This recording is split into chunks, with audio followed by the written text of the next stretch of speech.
Бұл реставрацияны бик көп еллар дип әйтеп көткән идек. Менә бүгенге көннән Алла бирсә, Аллага тапшырып башланды дип әйтик инде. Иң беренче инде төзекләндерәләр бу мәчеттә инде, значит, гөмбәзләрен чыгаралар. Бүгенге көнгә ул гөмбәзләре чердакта шул заманнан бирле төзелгән заманнан бирле бар дип әйтик инде. Алар хәзер дә чердакта бар. Шуңа күрә инде менә бу бүлмәләр бүленгән Советлар Союзыннан калган бирле шул бүлекләр художество булганга инде шул бүлекләр булган. Шул бүлекләрне инде без дә матурлаттык.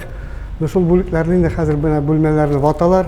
Безнең мәчетебез инде Алла бирсә, ике заллы, куполлы, ике заллы мәчетебез була. 2023 елга хәле бетерәбез дип баралар Алла бирсә.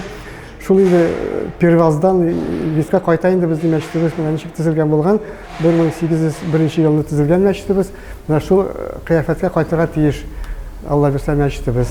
Проектлар сүзләре буенча 140 миллион акча кирәк инде. Общий предусмотр сметы буенча. Аны менә 30 миллионын биргәннәр инде первоначальный эшләренә. 30 миллионы бирелгән, калганнары инде шул этап буенча шул акча биреп бетерәләр инде Алла бирсә 140 миллионны. Шул 140 миллион смета буенча җитәргә тиеш.